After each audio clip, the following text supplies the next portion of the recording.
Hi guys, into next episode of Enter the Matrix. Previously, I had the same guests, but before the ITT. And now we wanted, thanks to Mitch and his idea, that I had brewing in my mind for some time, but Mitch actually poked me enough to convince me that this is the time. We'll talk through the process and the whole thought process of a captain when it comes to doing the pairings in a 5-man event. And how we want to do it in this episode is to be less shit talky as we usually are and actually provide some value. I know it doesn't sound like what you expect from the show, but how we wanted to do is basically go through one captain's point of view. So something that if you are not familiar with the events or like 5-man teams, you will see how the whole process looks from one captain's point of view and then see how it looks from the other captain's point of view. Because all team events basically end up being a game of information, and every captain deals with what they know and what information they have. So, having said that, hi guys. Maybe you want to introduce yourselves, Mitch. Hey everybody, my name is Mitch Beard. I am a member of Team Iceland, so I do a lot of team stuff now. My job is to do pairings for Team Iceland. That is like my particular role. So I do a lot of this kind of stuff that Typhus just talked about. And I am delighted to say we managed to score third place at the ITT with the top scoring 4-1 team based on battle points. So although we lost to Poland, we did beat them in the rankings at the end. So that's pretty cool. Glad to be back on the show. Thanks for the invite again. David's laughing in shame because we also beat Dice Down. I'm just saying that might have happened. We also beat Poland. So basically, Pumba is the worst. basically, Poland is the worst out of here. Hi guys, I'm David. Obviously, I'm primarily a singles player, but WTC New Zealand player, and then captain of Team Ignite, co-captain or whatever it is these days. So, that's me. Over to Pumba. So I'm Pumba. I'm the member of Team Poland, 40K, our WTC team, and I'm also one of the selectors for this year's team, as well as a person responsible for the pairings and captaining our team to the ITT. And I also do a lot of this stuff for more than a year now, captaining my local team, and now switching to actually captaining and doing pairings and matrices and stuff like that for Team Poland. Hello, everybody. So it seems just convenient that we have 3 teams that ended up 4-1, if I'm correct. So that is all correct. Yeah. So how did they even go for you guys? Like, are you happy overall? Starting with Mitch, we're obviously absolutely delighted. This is the best. This is way better than we thought we were going to play. It's like Team Get Fact was like buddies who knew each other and all were pretty good at Warhammer, bringing armies that we knew well to the event and just trying to have a good time. So we're delighted that we did so well in it. We got to play Poland, which was a phenomenal experience. We got to play the Netherlands, which was a phenomenal experience. The Netherlands crumped Iceland at WTC last year, so I was out for blood, and we squeaked like a 52-48 win on them, which was like the highlight for me of the whole thing. So we had like a really, really good time overall and learned a ton. It's just a super cool thing. I go up and collect a trophy at the end, which has never happened to me at this kind of a UKTC event, because I'm not like a David. I don't 5-0 quite so consistently. So it's super, super fun to get that outcome. Because pleased. You don't play those very complicated armies. No. Also, the other thing I'd say is the social scene was awesome too. At one point, I ended up in a hotel with a bunch of Polish people, and I said, "Pour me a Polish amount of alcohol to drink," and they all laughed in a "we're gonna kill him" kind of way. So that was cool. There was a lot of social scene to it as well, which is a lot of fun, and I did survive, so even better. Yeah, really similar things for me. We were going in with a 4-1 kind of mindset mentality, and being one of the underdogs to whilst Mitch and our teams both placed higher than Pumba's national team Poland, we are very much the underdogs here. So Pumba is, if you haven't seen the previous episode, by far the preeminent expert in this area and has the strongest team by far there. So no, we would just have to go 4-1. Like, we had a great game against Poland. We got a little bit unlucky on the round and the mission and stuff like that, and had some swings go away. But like, that's why you play Warhammer, and we all had a blast. And I definitely learned a lot. And it was in a period of time where the meta was pretty up in the air. I think we all thought so. Like, kind of anything could happen, which is just the magic of the tournament. But all the international teams coming together, it's just such an awesome atmosphere. So if you haven't got your tickets to go and play at the Birmingham team tournament, then I would suggest trying to look into that in the meantime as well, because I think all the familiar faces that are here will probably be going. Pumba, you'll be going? Unfortunately, not going for this one. Too many international events, man. Too many. All right. So we placed 6th, I believe, below all of the other co-stars of the show. Although And I won't bring it up again. I don't know why fitting. David keeps doing it. It's very rude, honestly. And it's so fitting that every single one of you kind of played against each other. Yeah. yes, we played both of the Get FAQ'd and Dice Down teams, and we managed to beat both of them. Unfortunately, we lost to Team England in the 5th round, but overall, we are definitely happy with the result, or even not with the actual result, because we were hoping to go for the win, of course. But the experience we got is like huge and invaluable.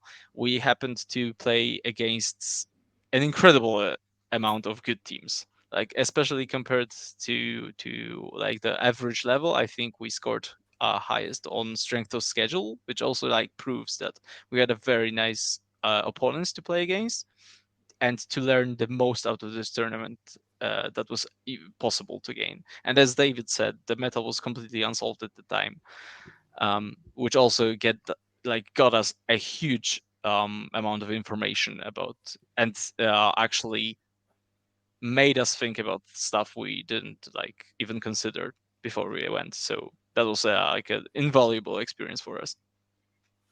Yeah, all jokes aside, in an event where within a bracket, so 4-1, 3-2, 5-0, the ranking is based on battle points scored, or in this case, like team points scored. Strength of schedule is going to be inversely correlated with how high you place, right? So having an easier strength schedule will help you a bunch. So credit to Poland for going through the gauntlet and still coming out 4-1, losing only to the eventual winners. It's a hell of a show. Very impressive. That's the thing that we got used at WTC ETC as well. We are the that's the usual drill. That is we are the gatekeeper team. Yeah, Gatekeepers. yeah. You gotta get used to it. Cool. So now to the meat of this meal. We decided to be very brave, and we'll do some screen sharing to actually show our estimations. I know it's spicy. Live coming. So there will be a lot of awkward stuff, I assume, because we'll be showing how good we can operate with Excel sheets. It's not like we have 3 IT guys here who should know this shit.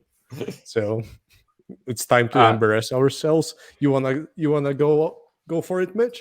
I got it. To be clear, if you are watching this, hold on. Can I share just an app, or I have to share the whole screen? I've shared the whole screen. I didn't even test it beforehand, man. I know. Present. No, why is it? I'm sure it's the usual stat check drill. No. I guess I have to share the whole screen. Okay, whatever. We're just known for the. Here we go. I'll just make it really big. That's fine. Nice. Look at that. Hey, can everyone see what I got on my screen? Yes, sir. Cool. Exactly like classes at my uni when we were during COVID. If you are listening to this with your ears only, apologies, because there are grids up with lots of colors on them, and I will not say every color every time, so it's probably better if you watch rather than listen. But hopefully it's useful even if you only got the audio going. So here's what we have for our matchup into Team Poland. So Effectively, the way that we did this was we used a 5-color system. We called it red, red, big loss, red, small loss, amber, even-ish, green, small win, green, green, big win. We actually didn't bother putting like how many points we expect because we think just the concept of those is enough to usually get you where you want to go. But in the context of teams, I'd call an amber like scoring 8 to 12. I'd score a green scoring like 11 to 15.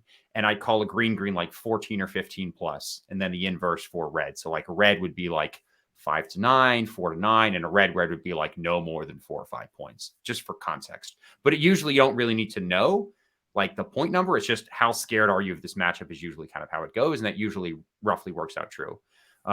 What we don't have, which you'll see on the Poland side, is this concept of flip. Basically, like first turn is greatly dependent on this. I've since actually added that to the logic for Team Iceland after talking to Poland about it while drinking too much whiskey in the hotel room. But that's a really cool concept too. Like it's an unknown, but first turn matters a lot. So maybe we would have had a few in our matrix. We did not. If you see some gray on the Poland side, that's what that is. It's the flips. And like there's a small flip and a big flip, just like a small loss and a big loss. Okay. This was without a doubt the worst matrix we prepped in the 5 rounds that we did it. For the people who can't see, it is in total there are, so it's 5, 5, 5. So there's 25 possible grids. We only have 1 green match. We have 7 green matches. We have 4 red matches, which are avoid at all costs or insta lose the round. Because if you go 0-20 in a 5 round 5 like team game, you just lose. Like you almost can't recover from that. So we've got 4 insta losses, 3 more reds, and then 1, 2, 3, 4, 6, 10 ambers. So this is brutal. There's death all over the place, and we're going to have to dance our way through this to not immediately lose against a team which is better skilled than us. They're better skilled than us, and if we give them that chance in pairings, the match is over before it even begins. So super dangerous, and we have to go. So we've got on our team for Get Fact, we have Gene Stealer Cults, Iron Hands, Harlequins, Sisters, and Grey Knights.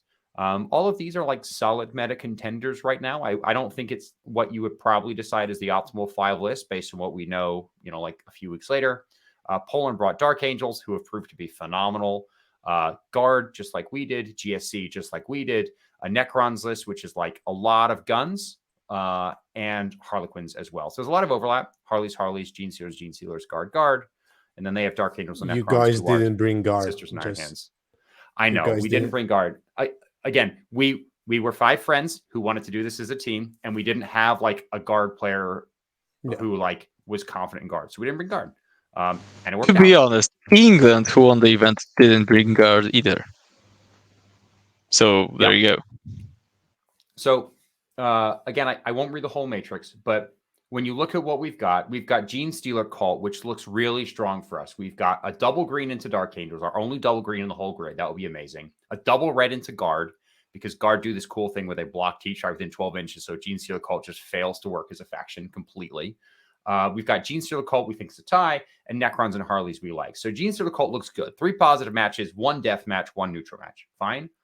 Iron Hands, 2 greens, 2 ambers, and a double red. So Iron Hands has 1 death match, but otherwise looking pretty good. Harlequins is horrible in this. We've got a double red, 2 single reds, and 2 ambers. So Harlequins, we're just going to dump off. We're going to make them go into a thing and not lose too badly, but they're not going to help us win. So let's help us win by letting other people win, basically. My sisters are doing exactly what they're supposed to do. If you don't know, I ran a Valorous Heart 30 Sacred Sisters list. They are incredibly resistant to damage. I've got 2 greens and 3 ambers, which is really useful in this matchup because it means, from my perspective, whatever happens to me is fine and I won't die horribly, which is a really useful asset in teams. And then finally, our Grey Knights is also pretty terrible. They've got a double red, a single red, 2 ambers, and a green. So again, 4 of our factions have an auto loss condition. Let's go. So the way this is going to work, if you're not familiar with pairings, is first we're going to submit a defender. We're going to see their defender at the same time. Then we're going to submit 2 attackers. Pick one of those attackers they've given us to pair off, and then do it again. The challenge in 5-mans, which you have to think before you pick your first defender, is you're only actually making like 3 decisions. You're picking your first defender, you're picking your 2 attackers, you're picking your second defender, and then you're done. Because the 2 attackers are locked in because you only have 2 lists left when you get down to the bottom 5. So you don't really get to, When you pick your second defender, you also pick your second attackers. So it's really important to guess their second defender and who's going to be good into it before you even see it. So it gets real tricky real fast. But we've got this matrix. Okay. There's only 2 of our lists which are decent first defenders. Sisters, because they have no bad matchups here, all ambers and greens, and Genestealer Cult, which only has 1 double red matchup. So if we throw up one of those 2, we're guaranteed not to get a horrible matchup. Our Iron Hands is a super valuable asset. We like it into lots of their factions. So if we throw them up as defender, we lose their utility later on. Our Harlequins is a sea of red, and our Grey Knights have 2 reds. So if we put up Harleys or Grey Knights, they're going to give us 2 reds. They're going to pin us, and we're going to have an awful first defender matchup. So they're out. Iron Hands is out because I want to save them for later because they're just a solid faction to a lot of things. Sisters is nice as a first defender, but I could put them in a second defender just as safely because I don't have a bad matchup for Sisters. Go Sisters.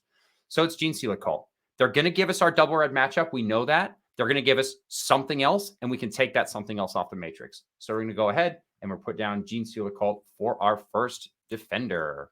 Ooh, let me pull it up because I actually have all this ready to go. Cool. Thought process on this, guys. What do you think so far? Does this feel good? Does this feel bad? Do we make a mistake already? How we doing? I think you are on point, based on this matrix, at least. Yeah, of course. The fun thing you'll see That's soon the is thing. that the matrices aren't the same. Yeah, yeah. Exactly. As we've discussed, it's an information bubble, right? Yeah. One thing that I like to think is once my matrix is locked in, I trust my players and it's locked in. Like ask all the questions before you set your matrix. Once you set your matrix, play the matrix in front of you. You cannot be asked to do more than that. Completely agreed. Completely 100% agreed with that. So our Genestealer Cult come down, and we see on their side Harleys for their first defender appears to us. And of course, you'll hear Pumba's logic for why Harleys later, but from my perspective, it just comes up. Now, if you had asked what I think their first defender is, I probably like Harleys for them too, because I see 1 double red matchup for their Harleys and a bunch of green and yellow, which means I'll give them the double red, they'll pick the other one, and then they can kind of take something off the table and get Harleys a good matchup. So for my matrix, I also like Harleys, and I wasn't surprised by that as their first choice. Okay, so my Genestealer Cult is no longer selectable, and I have to pick my Iron Hands, Harlequins, Sisters, or Grey Knights into their Harleys. So let's look at their matrix. We think Iron Hands is terrible into Harlequins, so we're not going to send them up. We can't pick Genestealer Cult. That's our defender. So it's between Harley, Sisters, and Grey Knights is what we have to pick into this. So we offer them Grey Knights because that's a good matchup. And we offer them our Genestealer Cult because we want to get a good matchup. We think that's a pin. That's 2 green matchups into their Harlequins. You defended. You defended with GSC. Oh, I'm sorry. What did I say? That you attacked with Sister. I think we threw Sisters at you, right? We threw I've got this wrong, don't I? I believe you offered us Grey Knights and Harlequins. Yeah, I'm pretty sure you offered. That's what we did. Yeah, apologies. So we offered. I'm pretty sure that happened. Looking at the table, that's what I would have done. No, that's exactly what we did. I remember this. So because our Harlequins that's right. Because our Harlequins is terrible, we've got a sea of red and 2 ambers. If we offer them the mirror Harleys, we get that off of our matrix, and all of that red disappears immediately. And like one of the very few plays, it's not a sea of red. So we offer up Harlequins for one of our 2 attackers. And the other attacker we offered up was Grey Knights because we think Grey Knights has a good matchup into Harlequins, and Grey Knights also has a lot of red on our matrix. So whichever one they pick, they're taking red off, and we feel fairly good about that one. So we throw up exactly that. We throw up Grey Knights and Harlequins into their Harlequins. Ooh. And then we find out, drum roll, they throw up Necrons and Guard into our Genestealer's Cult. Unsurprising. We know our Genestealer Cult player is terrified of Guard. He runs over. He's like, not Guard, not Guard, not Guard. I'm like, okay. I know Tom. So it's not going to be Guard, which means actually our choice for attacker is super easy. We're just going to take Necrons because if we take Guard, we take a double red match, insta lose the round. Not good strategy. So we just say, fine, our Genestealer Cult is going to go into Necrons. Problem solved. And then their Harlequins player, they decide that they want our Grey Knights. Okay, so that's our round. So that's our first 2 tables. Our Genestealers into their Necrons, and their Harleys into our Grey Knights. And then what I did when I did this was I just updated the second copy of the grid, which is why there's 2 copies, and took it out. So our Genestealers went into their Necrons. Let's take some of that out. And our Grey Knights went into their Harleys. So let's take all that out. Okay, now if you look at this, this is a really successful start. If you compare these matrices, there is, of those 4 double red matches, I've taken 3 of them off the matrix, which means my odds of going into a death match has gone way down. And so I'm feeling pretty good about this right now. And now we've got to say, between my Iron Hands, Harlequins, and Sisters, who's my second defender? This is where it gets complicated. First off, thoughts? Are we doing okay so far? Would you have done it any differently? No, absolutely correct. Everything is So bueno. far, I would have done exactly the same steps Same. Yeah. according to the table. According to the table, yeah. Of course, Pumba's sitting here thinking they made a pretty big mistake here in terms of one of their key matches, which is part of why they won the round. But in pairings, we're feeling okay. So now I've got my Iron Hands, Harlequins, and Sisters. Well, I can't put Harlequins up as my second defender because they have a red and a double red matchup. If they put up the wrong defender, we will just have a terrible matchup and automatically lose the round. So Harlequins is not our second defender. So it's really down to Iron Hands and Sisters. Now, we don't know who their second defender is going to be, but we have to guess, because if we guess correctly, that's going to give us a really good advantage. And when I see Dark Angel's Guard and Genestealer Cult doesn't feel much like an attacker, a defender list. Guard could be a defender list, but Guard is also pretty dangerous. I think Dark Angels is their second defender. It's a brick. It's hard to kill. It's going to be tough. So if Dark Angels is their second defender, okay, fine. It means we definitely don't pick Harleys because that's one of the few matches they're good into. And honestly, if we think Guard is going to be one of their attackers, because we think it is, I'd like to keep my Iron Hands alive because there's a chance that with the refused attackers, this falls out and they get to play each other, which is an advantageous matchup for us. We're not going to overthink this anymore. We're just going to pick Sisters. The point of my list was to just be a really useful defender at the right moment. So Sisters come in as our second defender. Boom. We've got Sisters now. Okay. And then what do we see appear? It's Dark Angels. We're not shocked. They decide to throw a brick at our heads and say, what are you going to do about this? So we're defending with Sisters. They're defending with Dark Angels. Now, again, I said this is a really important one because we're done deciding. Because I picked Sisters, their Guard and Genestealer Cult have to be their last 2 attackers because those are the 2 remaining factions they have left. And our Iron Hands and Harlequins have to go into their Dark Angels. There's not really a choice we made here. Cool. So we're down to this now. I think it's worth noting, I know we're in the midst of a matchup, that for those who didn't listen to the previous episode, ITT was very special as it had 5 exactly same tables. So there's no thinking about which table choice you are actually taking during your pairing process. So it simplifies it by a lot. Yes, absolutely. And this also means that what you see here will translate to the tournament in Birmingham that David mentioned. Or like if you see a tournament like the next GW teams, those events, like this approach that will be shown here, or Mitch already shown here, will be actually relevant and will work on those events as well. Yeah, if you wanted to do this, what you would want to think about doing is pick for your defenders. You've got to look at the matrix and not get pinned. But if you have a couple of good options for a defender, maybe you pick the one who's more board sensitive because then you get to pick the table before the other guys get to pick it out from under you. I would say our 5 lists are fairly table insensitive, actually. But that's something to think about. Like if you have Guard, they're very table sensitive. Like you want them as an earlier defender rather than maybe as an attacker in a table picking environment, but not a problem for today. Okay, so we've got our Sisters and our choices are Guard and Genestealer Cult. We believe both of those are about draws for my Sisters, which is great. It means I don't really care which one I pick. I have to look at what's left. And for their Dark Angels, they're going into our Iron Hands or Harlequins. Well, okay. The worst thing that could happen on my matrix is that I pick GSC, which means Guard goes into my refused attacker. They don't pick Harlequins, and we have a Harlequins Guard matchup. So the most important thing for me to do now is avoid the last double red, because again, into a team of this caliber, a double red is an auto loss for me. So what I'm going to do is I'm going to pick Guard for my Sisters as the attacker they've offered, because if I do, I take that double red off the table, and it cannot happen in the refused pairings matchup. this is actually not a very hard decision because I have to avoid my hard loss condition. So that's what we're going to do. My sisters, we're going to accept guard, which means for my sisters, we're into guard. We're like this. And then for Dark Angels, they chose Iron Hands, which is unsurprising to me. So their Dark Angels go into Iron Hands because Iron Hands don't kill Terminators all that fast. So Dark Angels are into Iron Hands. Quick note of right now, our Dark Angel list, which I piloted, had 0 Terminators in it. Oh, am I wrong? It was yes, it was pure Raven Wing.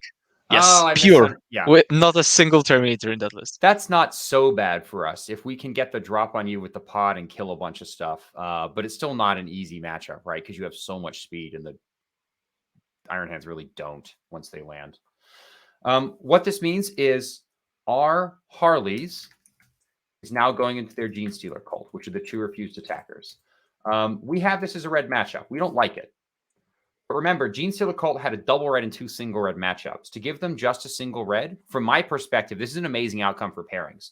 I've got 2 green matchups, 2 amber matchups, and 1 single red matchup. So in a way, I'm like up 1, right? If amber is a neutral and green is a +1 and red is a -1, I'm +1 in total for this matrix. What that means is we've got a puncher's chance here. We've got a bad matchup, 2 favorable-ish matchups, 2 neutralist matchups.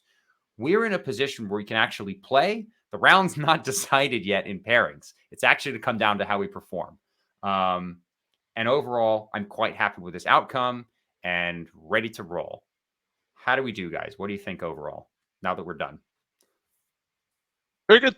Like, I have no additional comments. I think based on the matchup and the explanation, especially. Like, only thing that I might have done differently is last step defended with Harleys, because that way you guarantee you always guarantee that you do not play guard, and if they defend with guard, you can grab Dark Angels or you grab GSC, and this way you leave guard out when you had 1 green for your Iron Hand, so you can so you have an option of actually forcing it out.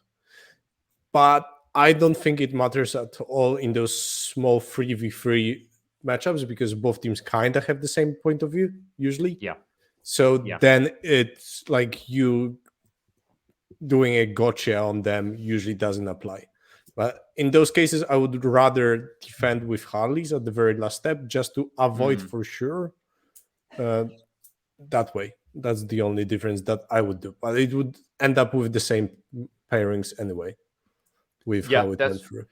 I think that probably is true. I knew that by picking Sister, my second defender, I could ensure that Harlequins would not go into our...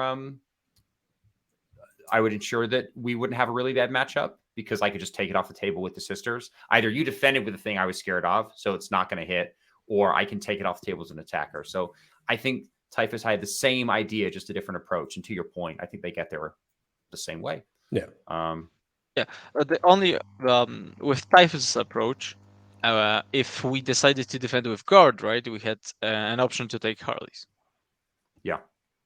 Which would have that's what I mean. Exactly. Right? So if we decided to defend with guard, then we have that option to of taking Harleys, and then you end up with a really bad matchup by your matrix. The fun part of this, of course, is you want to predict what their defender is going to be, because it's good information. We correctly predicted the defender, but you also have to ask what happens if you're wrong. And what's that going to do to your matrix?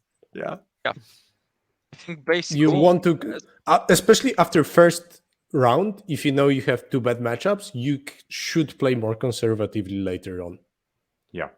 In my opinion, especially if you are confident in those early good matchups. If you are not, because as a captain, sometimes you do not really believe in your player's estimation, but you have to roll with it.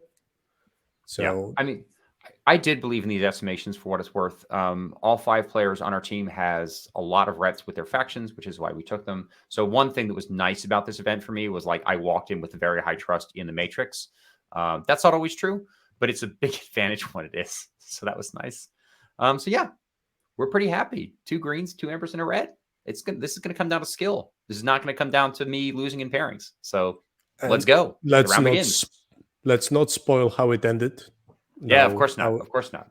I would suggest we go on and show the other side of it. You have it prepared. Good boy. Nice. Don't I have it prepared here? Hold on. Let's Amazing. get Guys, ready to go. it's amazing. I might be the host, but I'm really not. Are you For a actually second. the host? Last For a second, episode it no, was no. David. Now it's Mitch. Yeah, and All right. last time I even got a comment that the host is actually way better. So maybe This this is time so it will also be better. You're is- just here to make the fucking stream room, man. This is really interesting because this is your pairing. This is your matrix, right, Pumba? Yeah. Yes, This that is- is so correct. one observation before I pass it to Pumba. While there are some things that are different about this matrix, in addition to having flips, which we don't have, what is interesting to me is I have this in exactly the same shape. So if you compare them side by side, it will look the same. But directionally, there's a lot of green on this thing, and there was a lot of red on mine. So I feel like at a high level, they agreed with me that I had a terrible matrix to work with. And they had a lot more options to play with. But go ahead, Pumba, talk this one through. I'll stop now. Oh, I was just going to say that I also thought the GSC list was good into guard as well because their guard list was very vulnerable to a big board presence list. So it's interesting that they had it on red there as well. Do you mean our GSC where No, no, our your guard guard list into was their GSC. susceptible to GSC? Yeah, that's what we thought, and our guard player thought. All right, so about this table, some interesting things are going into this. We had, and this was our, by the way, biggest downfall during the event. We actually didn't have enough prep with especially guard, which showed in our list choice, because I think it, like, looking back at it, it was suboptimal, and we just didn't have enough practice with the new codex, which also made our matrices of the guard a little bit sketchy, or like not reliable enough for the level that we are going for, right? But as Mitch discussed previously, when the table is done, it is done, and it is the holy grail, and it is everything that you need to do the pairings, and there is no additional information that will help you. So going into this, we see a couple of interesting things.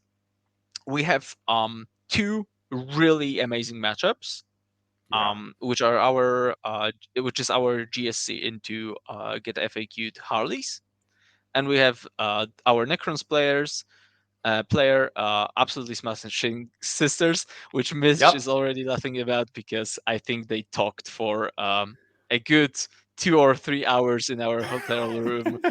Glass drinking of healthy Polish exactly whiskey. healthy dose of whiskey in hand, just two people enjoying their life after I was told I'd get rinsed, and I disagreed, but we couldn't prove it. So yet. yet. I am looking forward to this match, by the way. Yeah. So as we see, our Harlequins for us are like the I would say weakest army, or to put it differently, maybe. When I'm approaching pairings, I usually am looking for answers. Like, what I like to be prepared for. What will I offer as an attacker? Whichever army the opponent decides to defend with. This way, I always have an answer in hand instead of looking for it at like on a spot, right? And by the process of elimination, where I just don't try to guess what the enemy is going to defend with. Instead, I have an option for everything. And by the process of elimination of those armies that I need in my hand, so to speak, or have available to me, then I decide my defender. And actually, what happened in this event, because also Harlequins actually did get nerfed apparently, and their role in a team comp changed significantly in this new meta. Whereas they were a very good attacker into a lot of things, they now switched their role to a more defender option for us because they didn't answer a lot of threats so significantly. or like they used to be able to throw Harlequins into Tau, for example, and completely smash that matchup, or another gun line, or let's say what was actually elves, right? Craftswood Elder were a great matchup for Harlequins. Now this changed with the new matchup, but so our Harlequins actually weren't that useful in to have in hand, so to speak. And by this, for this reason, we've actually defended with them 5 times. Every single round we played, we defended with Harlequins. It wasn't decided like going into the event. It was just decided by the pairings and the matrices, right? So we didn't decide like before the event we are just going to defend Harleys every time. We first looked at the tables, and then it turned out Harlequins were the de facto defender for our team comp for the whole event. So as we can see, so going by this theory, let's look at our tables and decide what we do need to have in hand for every one of our opponent's armies. So if Mitch's team decides to defend with GSC, I would like to, which is actually by this table our worst matchup into them, because we have 2 reds, one like hell no matchup, and 2 roll offy kind of draws. So this is not like a complete wipe if you don't go first or anything like that, but it can be swingy, and it like doesn't bode well for you if you don't start, or if you actually go first, because this being a roll off doesn't like equal to this being like I need to go first roll off necessarily, which isn't very relevant for the pairings process, but for understanding the matchup. So the GSC are a completely like dead matchup for us. We have theoretically nothing good into them. Then we have Iron Hands. We would like to have our GSC available, our Necrons available, for example. Into the Harleys, we definitely want GSC in hand, and like Dark Angels or God. And by this process, we basically defend with Harlequins, and we have options. What's interesting in this matrix, especially, is the position of our Necrons and GSC, which are just incredible. They have theoretically almost no bad matchups, and also like can pick those couple of matchups that we have on the table that they can absolutely smash and demolish. Which, as Mitch said previously, getting like a 20-0 score solves the game completely. So getting those matchups can actually be turned out to be a priority, and this is one of the reasons you will see coming up that we done some things maybe differently just to get those excellent matchups for us.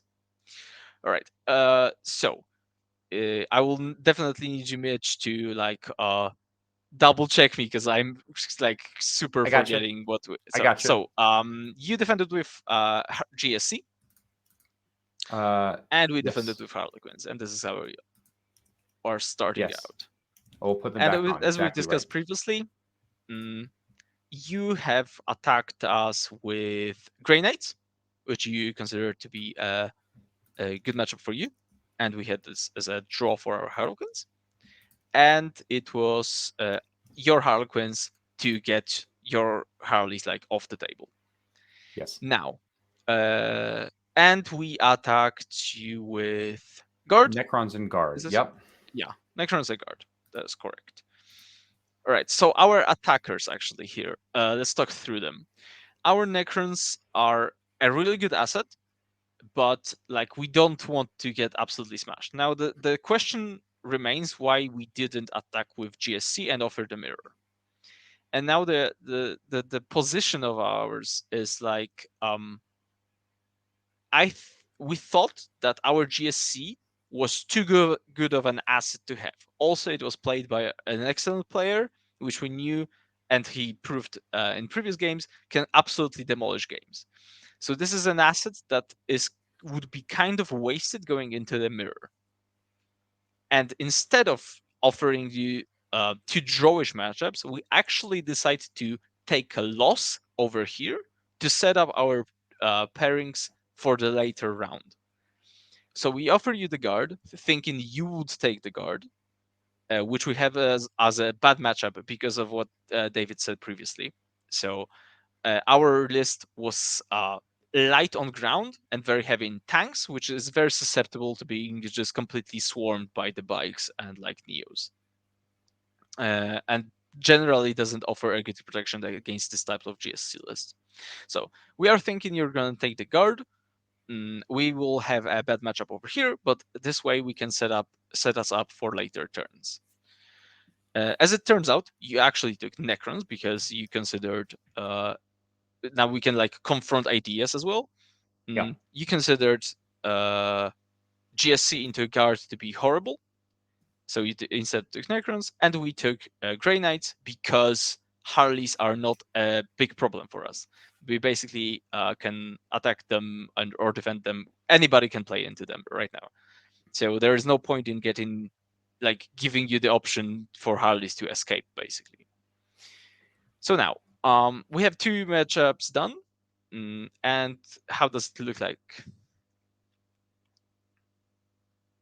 So we have a flippy kind of matchups of GSC into Necrons, which is actually phenomenal for us because we were going into this thinking would have a bad matchup, a red matchup into GSC, and we escaped with the best option we had. And we have Harlequins who had just taken GSC off the board. And now looking at this matchup, it's very good. And the idea over here, right, would be for us to pilot the pairing process into us getting the GSC again Harley Mirror, as I've mentioned previously. This is the matchup that theoretically can just completely win us the whole game. For what it's worth, And Pumba, if you had given me GSC, I would have taken the mirror with zero thought. Because you're right, Yeah, your player of is course. incredible. And if I can just throw him at the mirror and he wins 13-7, Especially that you GSC played player, against him previously and you knew the guy, right? I've been personally destroyed by Poland's By GSC Meissen, player yeah. in advance. I mean, 0-20, one of the worst Meissen is losses of my pretty good. career. He's Yeah, I pretty mean, good. worst loss of my career. Not even close. So yeah, I'm terrified of this guy. I would love the mirror. I don't get it. Fine. Yep. So now looking at this, we have a very lot of green matchups coming up, which is great for us. But we have 1 red. And now the very simple idea is just to avoid our worst matchup coming up. But we have so just by the tables, because I'm already like thinking ahead of what I would change in the actual tables. But besides the points right now. So the idea now here is Dark Angels, a Raven Wing list. My list cannot play into the sisters with like 30 Sacrosands or something. They will just die swarmed by the bodies and are actually not that great in killing them and would just die horribly. Correct. I wanted that. Yep, I know you would. I very much dislike the idea, and because of that, we couldn't risk you defending with the sisters and you being offered the Dark Angels, and because of that, we just defend with the Dark Angels to avoid that matchup at all costs. So we're locked in. Sisters go up for Team Get Fact, and Dark Angels go down for Poland. That is correct. And the attackers are obviously decided like by themselves, by the virtue of there not being any other armies to offer. Thank you very much. And now the idea now here is very interesting because there is an option for us to either pick Harleys or Iron Hands. And now the basic idea, there are 2 ideas here. First one, we suspect that you would pick obviously GSC, but you played against Meissen previously with the exact same list. So you, even though you had that as an ember, I'm not sure. I am really not sure that's an ember for you, and I think you might suspect that as well. To be and fair, Pumba, last time was Bloody Rose, which dies immediately. To yeah, of GSC. I course. have a little bit of So defense, but yes, besides, yes, you're not wrong. I'm completely wrong. I You're am not wrong wrong. because I thought you played the exact same list or something. But yeah, so I still think you are going to ping GSC. Then we are left with guard on the table. And guard just really doesn't want to play into Iron Hands because that is, by our table, a complete flip, right? Whoever goes first just completely swipes the pairing and there's nothing left. And because of that, I pick Iron Hands, leaving the Harleys against the guard. In theory. Because what turns out, you pick the guard, and we are left with GSC against Harlequins, which And you is get your the perfect best matchup. matchup we can get. Exactly. Yeah. Now, what are the actual results? All right, let me unhide all this other stuff. There we go. So now we can see our two grids. So hold on, we've got Iron Hands into Dark Angels, and then we've got Sisters into Guard, and then G. So here's what we have for our matchup. Actually, it's interesting. They're not too far apart, honestly. You have a double green. I have a single red. We don't like that matchup, but maybe we don't like it quite as much as we should. You want to talk through what the actual scores were? Maybe we'll go top to bottom. Top to bottom, So- GSC against Necrons. That was a win for our Necrons, I believe. I'll get it. 13-7. I think it was I've got 13-7 it. for I Polish got it. It's Necrons. just I'll do get fact on the left, Poland on the right. So it's a 7-13 in favor of Poland for that one. Yep. All right. So then we have Grey Knights against Harleys, which was a 15-5 for you.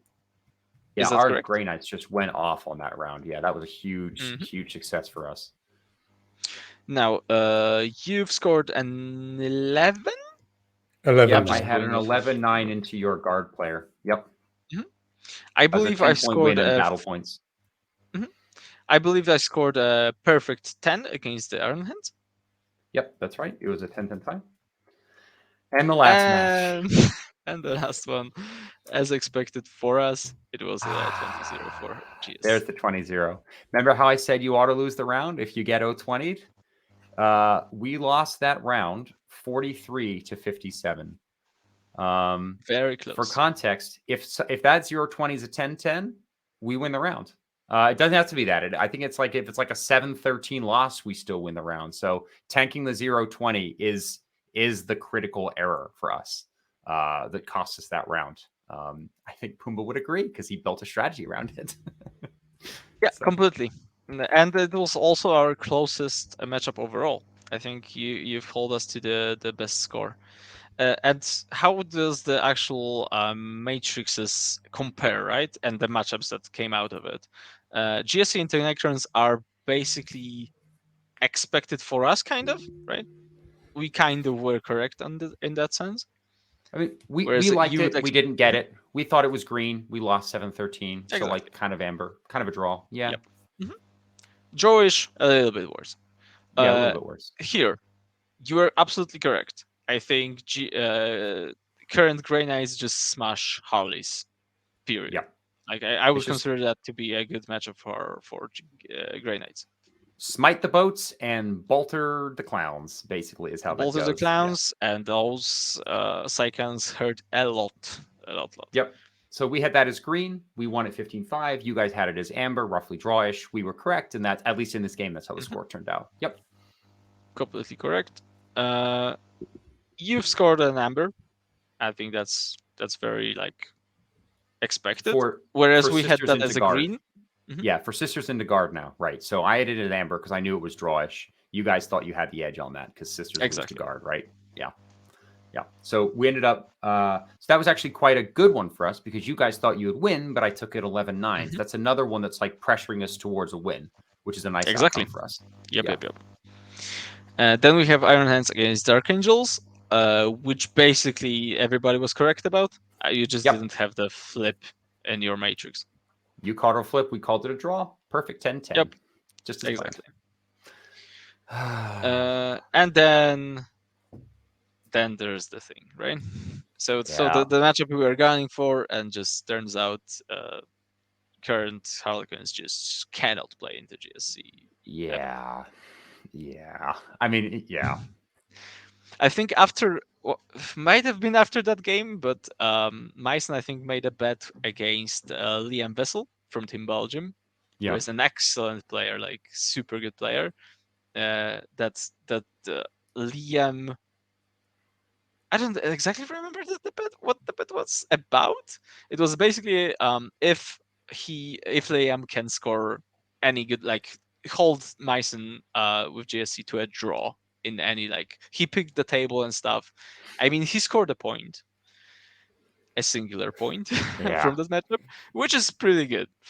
Yeah. To be I honest. mean, for context, we thought we get a 6, 7, maybe an 8 if we played our hearts out. Like, GSC die pretty fast, right? And Harlequins can got a lot of guns. Like, maybe it's fine. And if we score a 7 in that matchup, it's a draw. An 8 is a win, a 6 is a loss. So from our perspective, it wasn't that far off, but we were just deeply wrong. What we thought was red was double red, and we walked into an 0-20 that we didn't know was an 0-20. And that shows the power of information, right? I play this whole thing differently if I have the same belief as Pumba for this cell in the pairings grid. And that is the hardest part of this. But You never what actually know. you see, like when you actually see at the results, you can see that both teams had 2 estimations wrong. That is correct. Yeah, we Nobody had perfect overestimated information. 2. We overestimated 2. One was a small loss, one was a mega loss. And we were underestimated twice, and only once did the matrix actually work out for both sides as planned. Yeah. So So- that's the beauty of it. Like 2 teams can have completely different approach and point of view. I mean, There's a saying that obviously. Go on, sorry. Go ahead. I was going to say, obviously, Team Poland is one of the best teams in the world. They were a top 3 team at WTC last year, second place, I believe, right? Like phenomenal performance. My team, not as good, but we were picking players who would play their factions for a while, so should know how matches will go just from like raw experience. And yet, we're still like, we're not that far off from the pairings. If you step back and look at it, it looks roughly the same-ish, seeing them next to each other, but it only has to be wrong in 1 or 2 cells, and the whole thing's different. Yeah. Get your grids right, people. And that is Yeah. basically, I think it perfectly demonstrates the what we discussed. There is no captain that will finish the pairing process unhappy with himself. It never And happens. you always win in pairings. You It's always win in designed to- pairings. It's also designed to be that way, right? Like you each get half of the pairing system in a matter of speaking, right? It's not as if one person, if you look at it from one person's perspective, it looks like they always get everything their way. But when you look at it from another person's perspective, they're also placing attackers and defenders as well. One thing I did pick up on, which I know in our previous episode, I kind of inquired about, which was kind of, do you think about the matrix in terms of just everything being played at the most optimal level? But I'm going to call you out here a little bit, Pumba, because I know there you was would. some player skill and history and context brought into that discussion. I know you would. Yeah, just straight up. I think basically what we knew, we had, because all right. So now that's a very good point you brought up. As I've discussed previously, I kind of knew we had very imperfect information from our Yeah. guard, and from previous rounds I also suspected our Harley's estimations might be wrong. And because of that, and because Meissen is such a good player and he's very experienced with GSC, I also knew I could trust him perfectly. I have Yeah. the same thing with our Necron players. He very much always delivers. And because of that, I kind of knew he was our biggest asset. I would try to never do that. But I mean, after playing like 2 rounds, and it's like you realizing your, for example, guard list is not optimal, you kind of try to avoid intentionally skewing it, even though your theory might suggest otherwise. Yeah, that just goes to show that there's Changing a lot your that...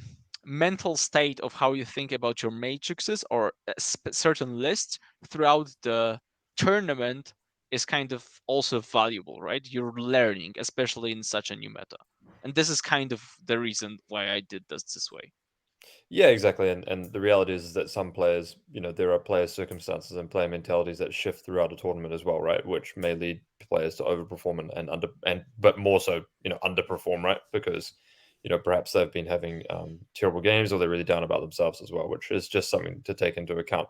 If sometimes it's better to say, hey, look, maybe you just take a 6-point, 7-point loss rather than potentially having massive blowouts. Where that could maybe happen depending on a player's mentality at any given point in time.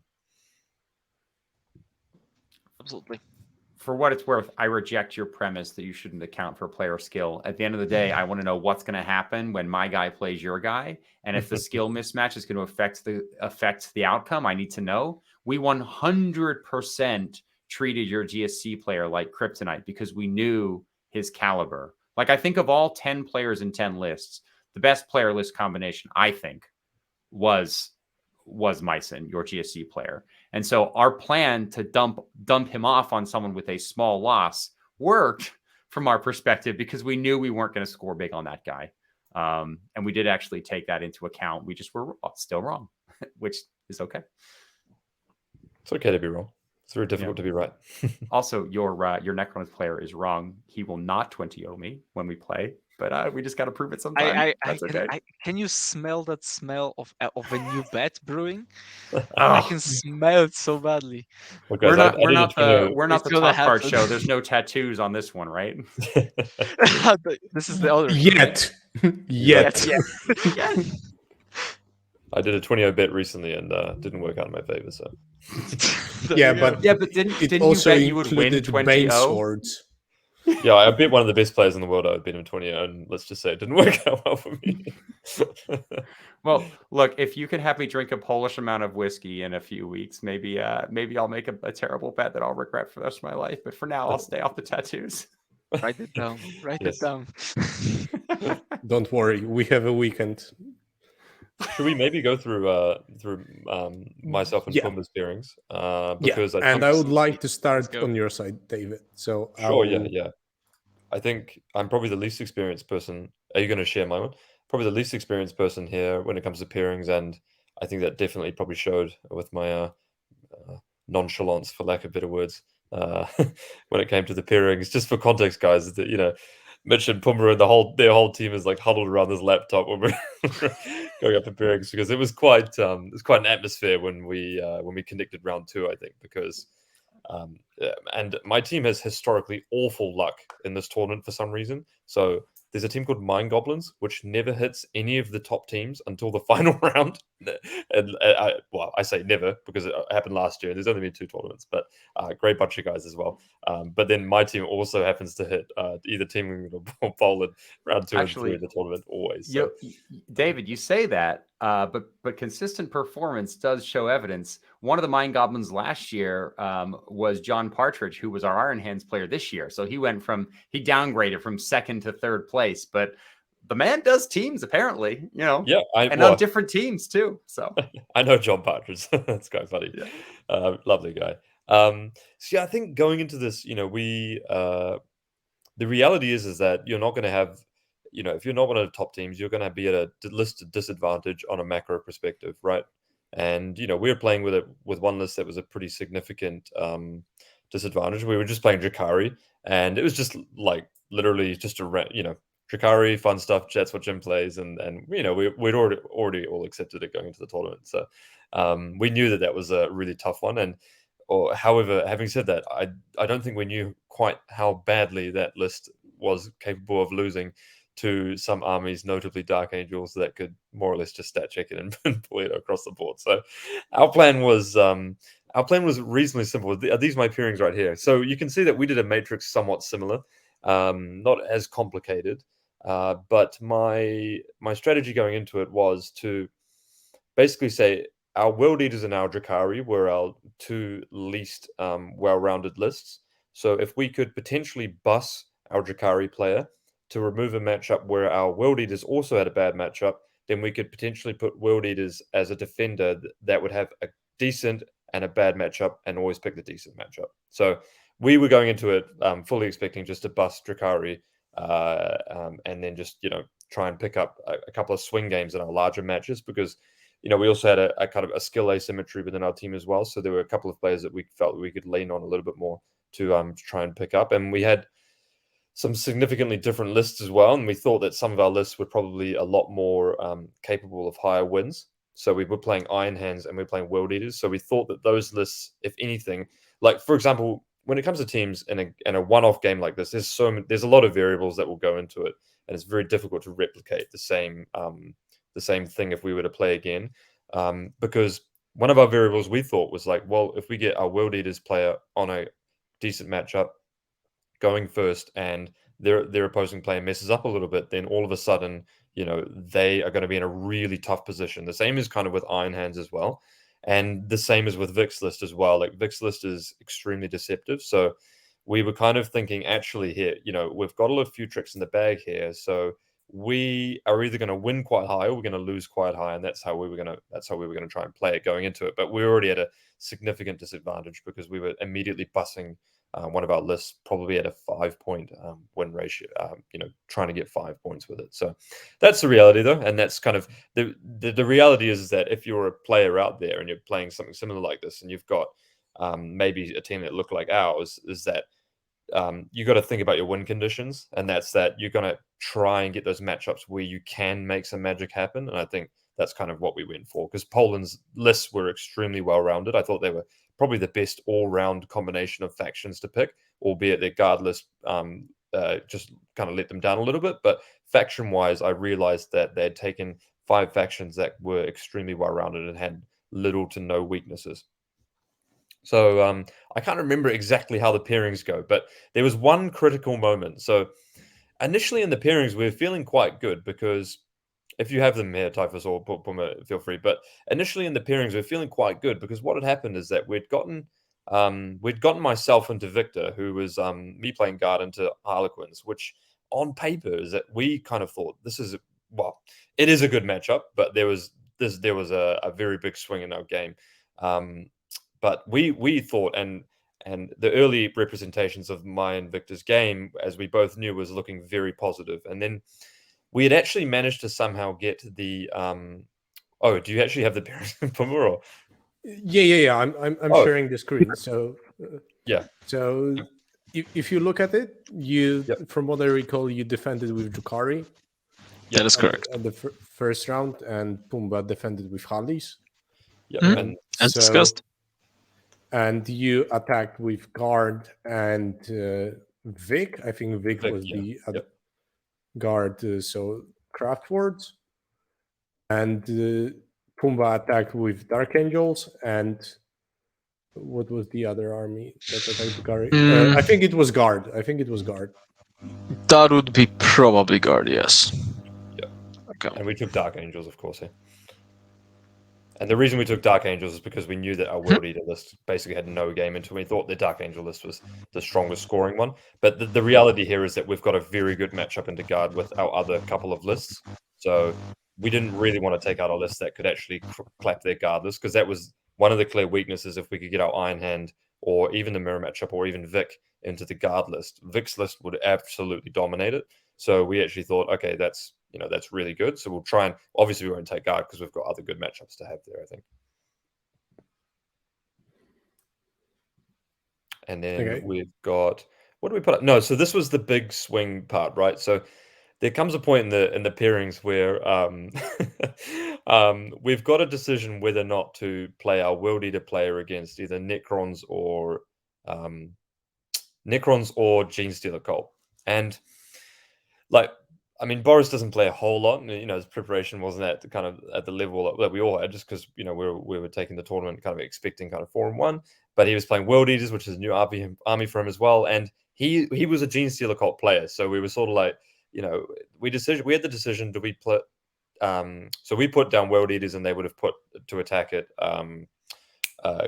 Necrons and Genestealer Cult. And there was one point when I just went, Boris, I was like, he's like, what do you want to play? And this is kind of how I did our pairings. He's like, what do you want to play against? He's like, well, oh, they can do this against Necrons, this against Gene Stealer Cult, and I was like, well, you sort of know what Gene Stealer Cult does, right? He's like, yeah, and I've been in a couple of times recently, and and Brian and our team said he will move block you into the deployment zone and shoot you for 3 turns, you will get 20 0'd.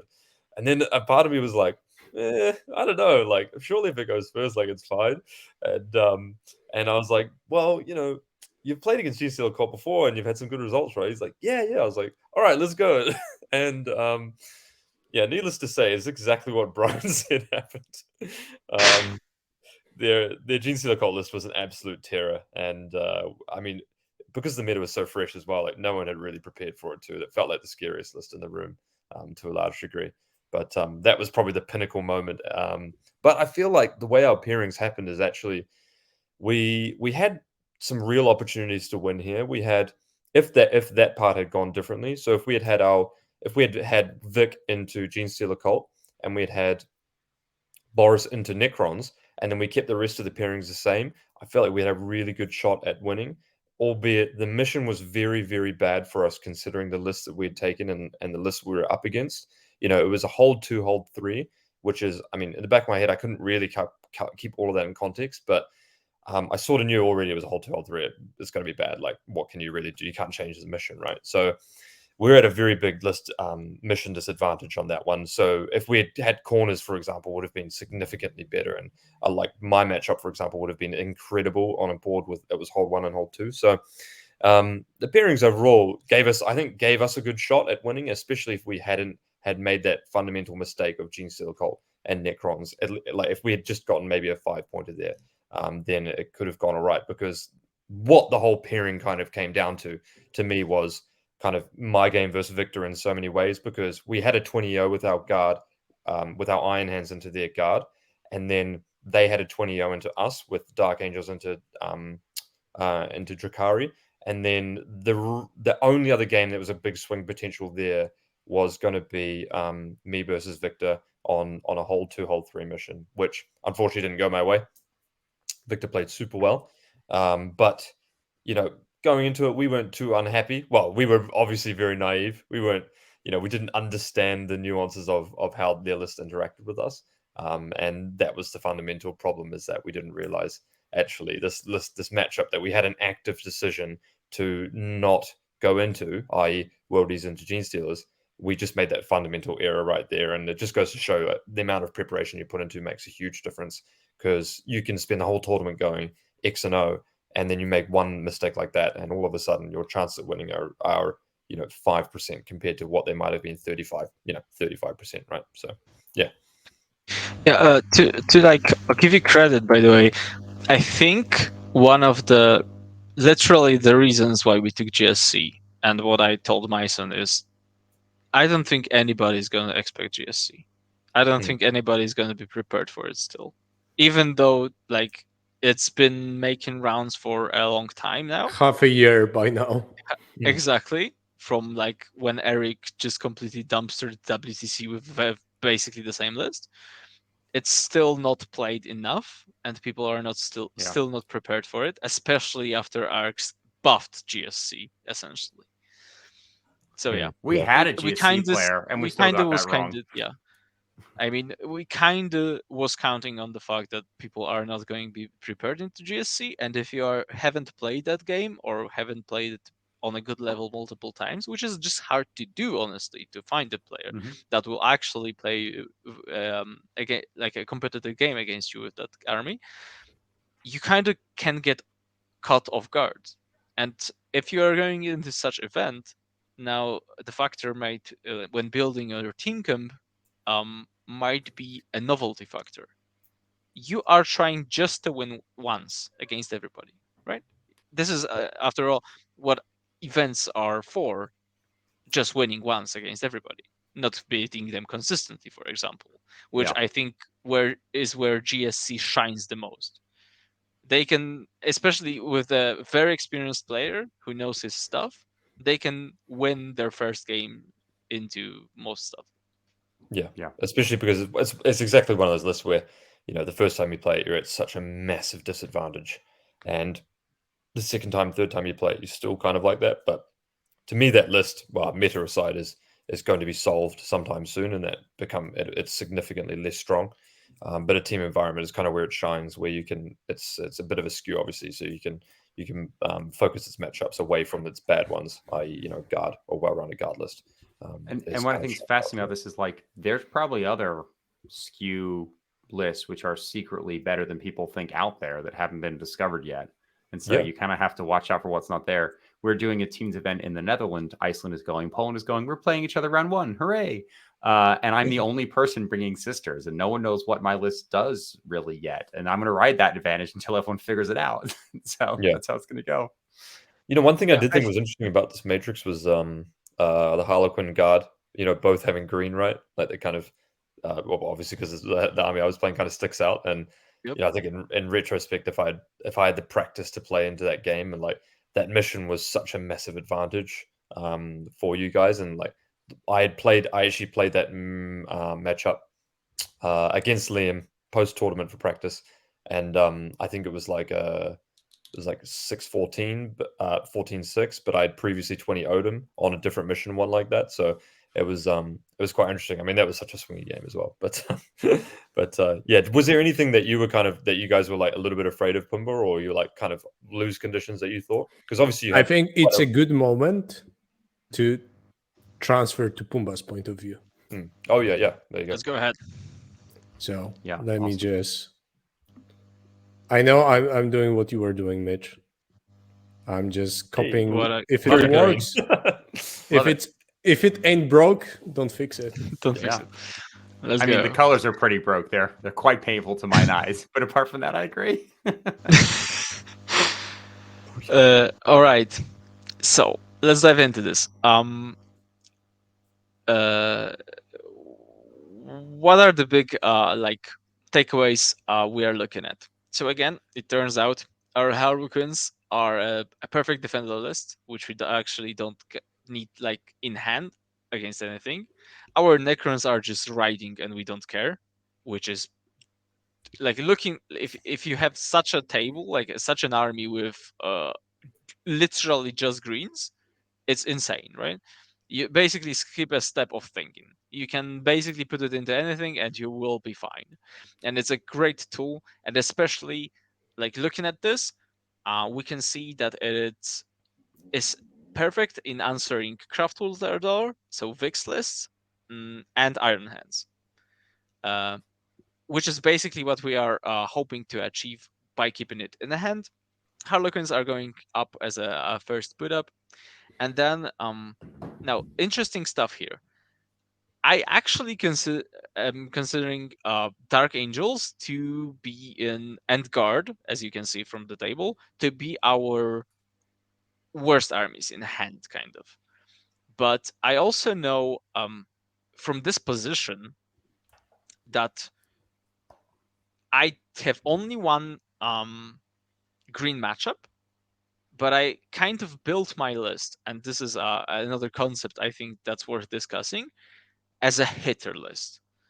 So instead of opting for going for Terminator bricks, as is becoming even more popular right now, but even back then, everybody kind of knew that Deathwing Terminators are broken and are the default choice.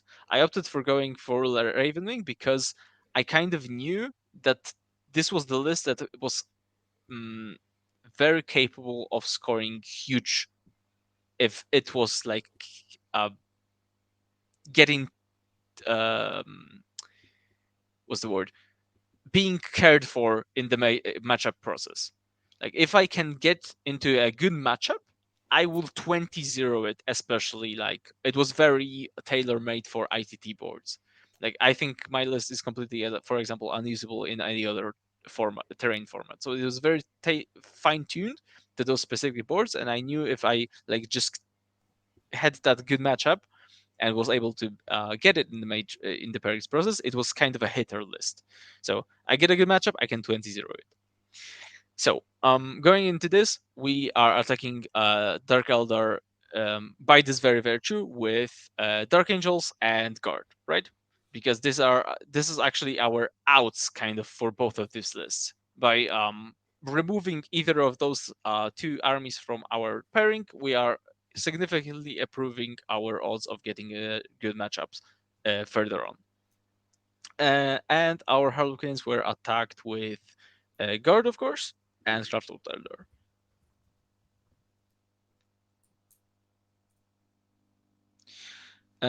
So we pick Guard because let me just get my head straight.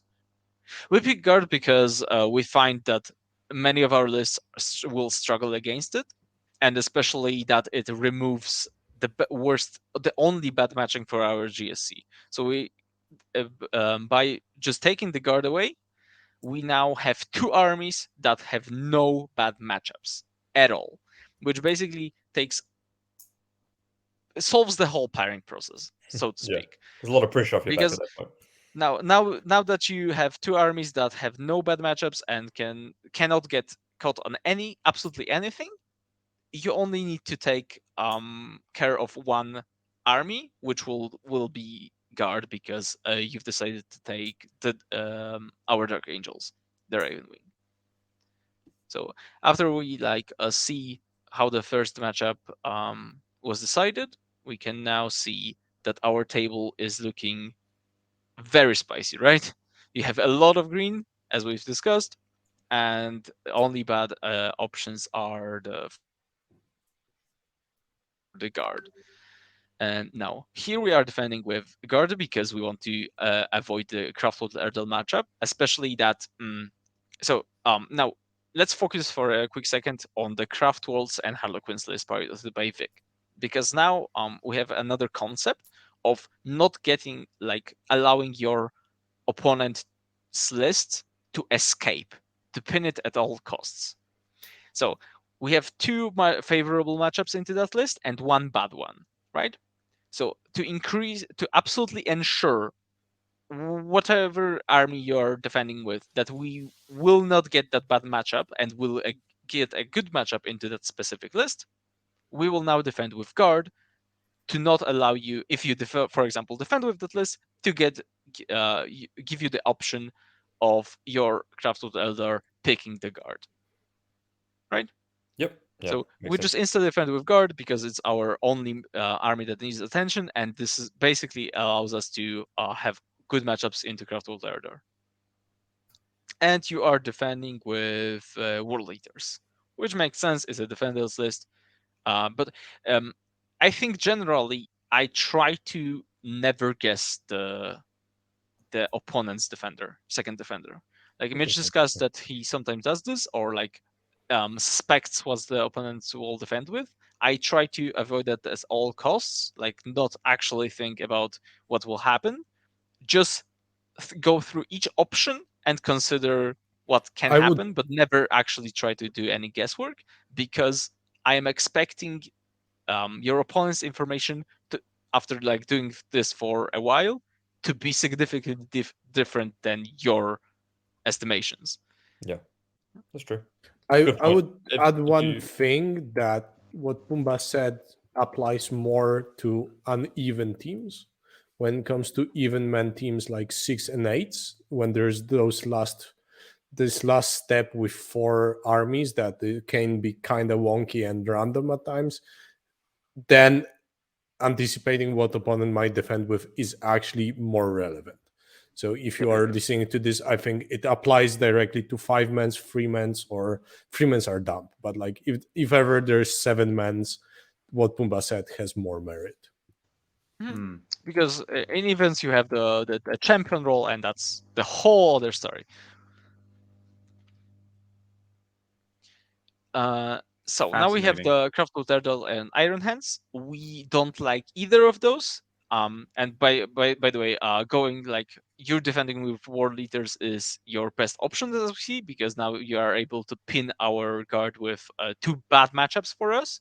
Yeah. But just by the we prefer the Iron Hands just because we think the Craftworld Eldar are absolutely always a loss, and we suspect that the Iron Hands, if the Guard goes first, might actually score somewhat well, or at least try to mitigate the difference of the score, right? So if you try and go actually manage to go first into Iron Hands, you probably will have a chance to get some points, whereas into Crafted Elder, you are always going to lose, no matter what.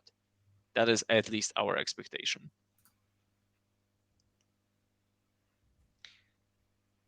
Yep. So you pick the GSC into World Eaters, and then we end up with Necrons against Crafted Elder. So I'm assuming Overall, what do you think, David? Well, yeah, I mean, the obvious thing is that if you don't really know the matchup, it just your matrix is almost invalidated, isn't it? Really. So it's basically, as we always will repeat ourselves, it's a information battle, right? Exactly. Yeah. Like for example, it turns out that actually Iron Hands absolutely destroy your guard list, and that Craftworld Elder was the list that would have done worse into it. Because they wouldn't obviously I think Brian was it 20-0 or something for Brian, but it was like an 18-2 or something. Yeah, exactly right. But Vic would have only gotten our Craftworld list would have probably gotten like 13-7, right? Likewise, the World Eater versus Gene Stealer Cult one at the same time, right? Which is just out there. But I mean, hopefully the pairings show that we had there was some way that we could get in there. The reality is also absolutely. I think you've done well. I'm gonna mention one thing. I think even by can we have a quick look at the dice down table? Thank you very much. I think defending with Drukhari kind of allows us to escape with some of our lists, right? Do you think World Eaters should have gone first then? Let me think about this.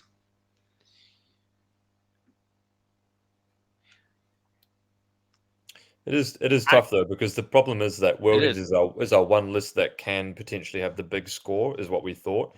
And Drukhari's never going to have. I mean, looking at the table, I would always defend with Vic. Your reason to not to, I was going to say that, although Vic is having Vic in hand is awesome against Harlequin defended, right? Yeah. Yeah, and I think I can see you defending with the Drukhari. But like, actually looking purely from David's perspective, his choice was good. Was kind of correct, right? But the thing is, like, having Vic and Brian in the hand felt really powerful, because those are our big heavy hitters as well, right? Like with all due respect to Jim, having Jim and Jim's list were never going to be anything special. So actually having the big hitters in hand means that hand strength wise, mine is a lot more better than it otherwise would be. I've actually done a lot of pairings with Iceland where we're bringing both Iron Hands and Guard. And what I found is, if you'd first defend with Guard, which is a natural thing a lot of people talk about, give them a good board, shooting gallery, you win. Having them together is really dangerous, because you can also get pins. Because there's so many matchups where they both just destroy the opposing list. If you hold both of those back, you make your opponent's life really, really awkward. So I actually don't think, despite Iron Hands looking like a potentially good defender from Dice Down's perspective, I would hold them just so you have. Yeah, I would hold them as well. Yeah. It's interesting. Yeah, I mean, it's always an uphill battle though as well, right? So that's the reality of tournament events as well, right? So it's like a huge part of what we haven't talked about yet, because obviously we talk about the matrix and the list and when you've got everything already locked in, but the reality is that the preparation work that you can do before even getting to this point, bringing lists that are exceptional and are going to operate in this matrix environment extremely well, are huge benefits and give you massive advantages on a team scale, right? Like Gene Steel Cold is one of those. I think Craftworld Elder was really good for us in a lot of ways, created a lot of problems for teams. And having really tweaked out tuned lists like that is oftentimes a little bit more powerful than perhaps just taking the best 5, meta armies, looking at Meta Monday and going, these are the best 5 factions and playing that. Like Chaos Demons, right? For no one played Chaos Demons, for example. No one was really, I mean, Team England played Custodes, but not a lot of the top teams were playing Custodes as well. So having those that one little bit of magic, the little bit of spice, is oftentimes a really good thing from my perspective, at least. Kind of because it's always a lot different when you're in the room doing the pairings rather than sitting back, in your living room and theorizing about things. It's always a lot different when you look at a player and you can just tell, like, this guy is this guy is here to murder people. Like, at least those are the type of things that I look at. Like, I kind of pick up on. I'm like, okay, this guy is, like, I can tell he's like a serious player. The interesting difference. Yeah. So a lot of times there's a debate like, should I play the faction that I have more rets with, or the faction that's quote unquote more powerful in the meta? And that's like a debate as old as time. What's interesting, I find, in the teams environment, and I think this episode has made it really clear for Pumba, this is one of the most obvious truths in the world, but it's quite eye-opening. I think people who haven't seen this is like, information asymmetry is wildly important. So a player who's picking up the powerful list actually is a double disadvantage. One, they have less practice, but two, they're going to give you a less reliable matrix, like Pumba was saying with the guard player not having as reliable matrix as the GSC player. So almost like it's doubly powerful to really know your faction. And my team took 5 factions that we knew roughly what we were doing with. And of course, we demonstrated here what happens if you're wrong. You could be wrong in one of your 25 cells, but in general, I could trust my matrix, and it performed for us. So I think it's interesting to think about. And I think it's worth mentioning how the matchup between Dice Down and Poland went. That one estimation that could have been different, like Boris versus GSC. Like, if he knew that's an awful matchup, he probably would have taken Necrons, right? Yeah, and it might change the dynamic, right? Yeah, it would have, because I remember, like, turn 2 into that matchup. Victor and I were looking at each other, and it was looking really grim for Victor. And like, at that point, I was actually like, I didn't know Boris was at an 0-20 position. I was like, actually, like, words kind of come down. Brian's destroying it. I'm looking at a very positive matchup. Like, actually, like, we could be in it here. Not knowing that obviously Pumba is a 20 Jim as well. But we like kind of thought, and on our matrix, like, well, okay, Jim's like a 5, Boris is like maybe like even, and then I'm doing really well. Vic is going to be draw at minimum because it's Vic, and then Brian's also winning. I was like, man, actually, like, we might be into something here. And if you can get to that position, realistically speaking, against a team that's far superior to you, then regardless of whether or not you win or lose the round itself, then you've gotten yourself to a position that you've got a chance in the game as well, which is just as important. Because speaking from a player who plays a lot of singles tournaments, obviously, it's not only the ability to win, but it's the ability never to lose to people that you should not lose to, which is a big thing. Another interesting observation is there are teams which go to WGC and have absolutely stacked rosters. Team England, Team USA, where like their whole top 8 is in the top 20 in the world. Now you look at Poland's team; they're not all in the top 20 in the world, and yet they outperform every time. And I think this episode probably shows you why. If they have information advantage, it does not matter how good your players are. You can't outskill your way out of a 20-0 and suddenly make it a 20-0 the other way. That's just not how it plays. And so, like, getting the reps, getting the practice. For ITT, our advantage was we knew our list. But in WTC, you have enough time to get in the work. And if you do the work, you're going to see results, right? And also, brushing up on the topic about being like top ITC, etc., it's top in a win draw loss sense. Yeah. So, and that's something that you see a lot, that people know those games that they remember are very close and they win by like those 5-6 points. And turns out if opponent just pushes the pedal to the metal, it turns out it's not a close game anymore, right? Yeah. And that's the thing that you need to learn. And that's where I think practice comes in.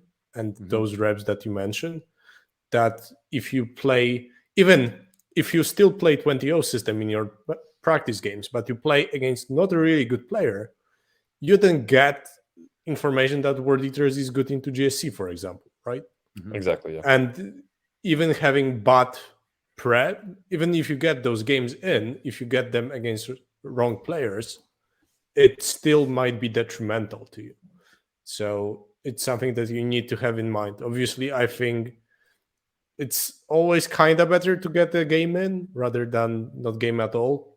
But you need to be able, when you look at those games you've played or your teammate played, to be still critical of what your opponent did and not take it for granted what happened. And I see a lot of people actually do that they play one game against lesser skilled opponent and cannot translate the learnings out of it because they want, so they do not need to learn, right?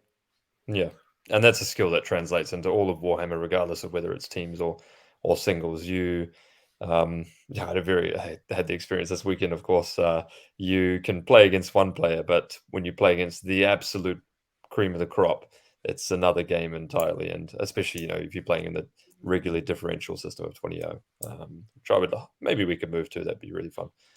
It's a different thing altogether. So, practice makes perfect at the end of the day, doesn't it? The more reps you take in, the more you operate as a team, the better you're going to be, whether you're playing singles or whether you're playing a team event. The more that you can surround yourself with people like that, they're going to push you and push to play better. Then the better you're going to obviously perform overall, and the more trust that you can have in your teammates, the better you're going to perform as a unit. So to speak, as well. So I'm looking forward to it. I'm looking forward to Birmingham teams, which I'm going to be hopefully improving on our performance. That'll be really interesting. Mitch, you're playing Birmingham teams, I take it as well?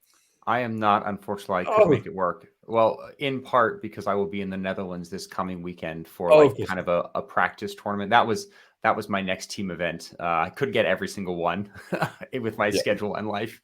But I'll get to play these Polish folks again. See how that goes. Another round. Now, I haven't seen the list, but Pumba, are there any of the? I don't know if rosters are open either, but are there any in the 5 that you took to ITT that are not in your 8? You mean players or armies? Armies, yeah. Harleys are not. Really? Harleys are out of the picture after ITT. Yeah, they basically, as I've discussed previously, they are not an answer for anything anymore. They do not have a role within the team. Exactly. They used to be a scalpel, a great attacker into many things. They turned out to not be, and as we've discussed, this tournament that we played very much proved that. And because of that, they don't have a strong role. Like, you have better defenders now. Like, you have so many insane defenders, right? You have War Leaders, you have Sisters potentially, you have Orcs, which are amazing defenders. Even potentially. Guard. You have Guard that needs the table, for example, right? And you have only so many defender slots. And then if your army doesn't is just not good attacking well into any particular matchups, for example, that are problematic for your team comp, then it's kind of out of the question to pick it. You're wasting your defender value to babysit them, really. Exactly. Which is unfortunate. Which is just not something you want to do. Because worth mentioning, we are speaking and talking about format where actually table choice matters. Yeah, exactly. Sure. Yeah. No, it'll be good. Yeah, overall, yeah, go on, Pumba. If there's one takeaway from this episode, I would like this to be for 40 teams 40k is an information battle. I almost feel like the time you can spend on preparation and making sure your matrix is correct, playing multiple matchups, figuring stuff out on the table, on TTS, anything like this, and making sure what your input and your data in the matrix is basically what's going to decide who takes the win. There you go. Pumba on the final say. Thank you, David, the host. Hey, I was quiet this time. This is Mitch's episode. What they're talking about? Sorry. I just because I had the idea. It's not my episode. I'm just guessing. No, Mitch, you did a great job. I was learning. Well, that was awesome at the tables as well. On the closing notes, would you guys do something differently in your team comp or took another army completely if you had the benefit of a hindsight? Now, Mitch, you go first. I mean, we brought Harleys to ITT. Iceland is not planning to bring Harleys at the moment. maybe like a craft world with a Harley's bolt on, but I think we experienced the same thing. They required a fair bit of babysitting. We had a great player, and sometimes he delivers some big wins, which Harlequins can still do, but we needed to do a lot of effort protecting them. Luckily, between Iron Hands and Sisters, and even to a certain extent GSC, we had lists that could afford to not be as babysat, but yeah, Harleys are out. Grey Knights is interesting too for me. We are going to be running them this weekend with Iceland at the Netherlands team event. I am curious to see how they do in 8, but it also felt like sometimes they're amazing and sometimes they needed babysitting. And our biggest weakness was 2 factions that needed a bit of babysitting, I think, in our comp. I would not run them together in 8s if I could avoid it, I think, or even in 5s, honestly. David? For me, I'm just going to chat about the Birmingham team tournament, which we got coming up in a little bit here, because it's our next one for Team Ignite. And I think I'm going to revert a little bit back to just taking the 5 strongest singles rounded lists, or the 5 strongest singles lists, and make sure all of those lists are well rounded, because I know that we're going to be bringing a team of very, very, very strong singles players. And I think that's going to be kind of tough. Who you've got? It's so at a bare minimum it'll be me, Vic, Brian Zipe, and Yoko Johansson as well. So we've got another one on top of that. So that is our current team. That is a stacked team. Yeah, so that is our current 4-man roster for our actual team. So we might have another really top player coming into there as well. But yeah, I mean, I think the roundedness of Pumba's approach was really good this time, and if you had one little swing in there, I think that kind of makes a nice little team where you can have a really tough hitter in your hand in those later pairings, and then just have the savagest, well-rounded lists like Manny Chima's Dark Angels, perhaps my guard, Vic's Crawford Elders, like doesn't matter what they go into, first defender, like let's go and skill it out on the tables. I don't know, maybe I haven't learned anything this episode. I think I really think out and Dark Angels doesn't go together. Yeah, it's a skew that no one has an answer for, though. It's not skew if literally no other faction can beat the skew. Then it's exactly just winning. Yeah, I really think there is no right or wrong approach to building your team camp. It's basically you need to have one. There are many of them, and you really need just practice to actually decide what works best for you and your players, because it's very I think every 5-man team comp will have another 5-man team comp they would basically nearly always lose. And I think it's kind of the same thing as if you ever played like competitive Magic. You just had those bad matchups that you needed to know that you are supposed to lose those, but then in competitive Magic, you could afford to lose few games, whilst in our win-draw-lose system, you cannot afford to lose any game. But like that's something that you need to be just prepared for and know where are your strengths and weaknesses, because you cannot prepare for everything. And if you try to prepare for those niche situations, you end up with a really weird team comp like we are doing for Alpine. Like we were overthinking shit. Oh my god. Oh my god. We were supposed to not to try hard for Alpine, bro. What the hell happened? It's so weird. It's getting so weird. Wait, so you're telling me one of the best teams in the world just can't stop tryharding? That sounds consistent with No, we're not. Have you? By the way, Mitch, have you not heard what is the team comp for Alpine? Because it's not Team Poland. At least not for us two. Oh, I do not.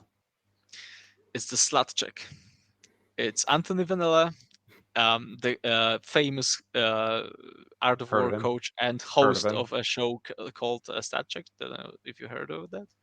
The other one is I hear it's some Wilson. show that needs better shows to like really anchor their network, like Enter the Matrix. Yeah, I've heard of it.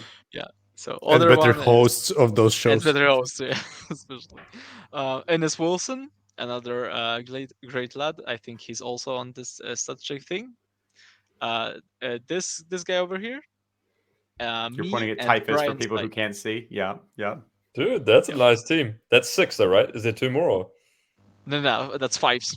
Oh, 5s. Again. That is a sick team. Damn, dude. I've heard of rumors of that. We were supposed to have fun and not try hard, and here we are. Yeah, Brian, Ines, weirdest Anthony, ideas me, and Pumba. So nice. That's gonna be. You guys are gonna have a blast, man. I wish I was playing in Yeah. that team. That is a fun team. That is Yeah, pretty good. David, we're just taking a stack team, which is better than everyone. Pumba, interesting approach. Many approaches work, but we're also taking a stack team that's better than anyone. We're just gonna take the 5 best players. Like, okay, go. I mean, Just 4 pick your and best me. players.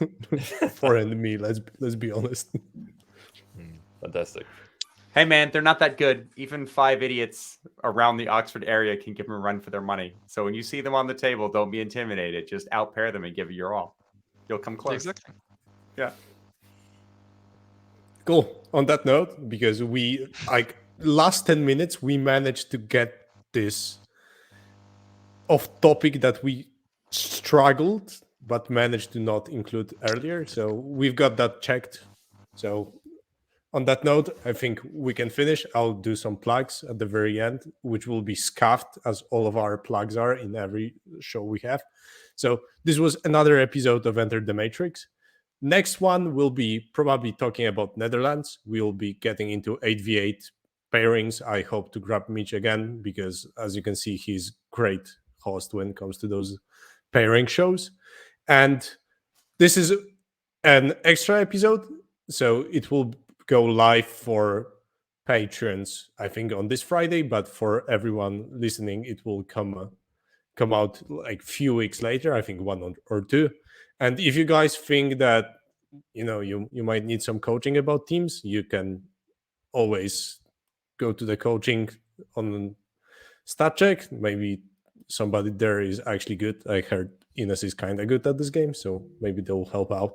So yeah, that was the scuffed plug. Maybe another David, you want to scuff plug Mitch's Sisters Act as usual? Yes. Okay. I'm gonna. I butchered Wow. it. I did scuff it last time. You go first, Mitch. Cool. If you're like Mitch, talked a little bit about sisters, and that's all I care about. Screw all the other 25 factions. Do I have the show for you? Six Strike 40K, which I co-host with my good friend Rob. It's a podcast that just does sisters. Our to be released episode will be talking about Valorous Heart and my run at ITT. So you can hear all about it from that particular list perspective. And all other sister stuff. You go in the back catalog. So yeah, give it a listen if you like that faction. If not, don't waste your time. And Mitch, can sisters beat Dark Angels? The Ravenwing list, sure, absolutely. The Deathwing list, I feel like I've got play into like 20 to 25 Terminators. I don't Okay, that's know all I needed how to I know. do it if it's 40. Like, Okay, so it's there. Okay. I mean, I'm David you Gaylard. can kill him. You can kill him pretty fast. Like if you've got the Valorous Heart list with all the melted guns, you just wear them down slowly. That's fair. By the way, Mitch is like sorry to jump in. Mitch is underselling himself. If you are not a Sisters players, also listen to that podcast because as we've learned today, 40k is an information battle, and Yeah, fair getting enough. to know your opponent and how this like some particular skews going around might be very useful. Especially if your opponent spends hours explaining why his weirdo list, which relies on information advantage, actually works. Yeah, go for it. Exactly. I don't play anything weird. I just play overpowered stuff apparently. So recently I've done like a bunch of guide content. Won this House Southampton Super Major against Dark Angels. We've overcome the greatest meta army. So you can check that out on like 40k Fireside Podcast, or I did some Art of War stuff. I did some stuff with Zach and UKTC recently as well. So check that out. Just talk about a bunch of guard and why you should be playing guard. So that's me. So this was the best 10 minutes of finishing sentences of an episode in a while. I'm really glad we managed to get some off topic in that. So see you in the next episode, guys. To everybody. They are Bye. waving. So if you are listening, they are waving.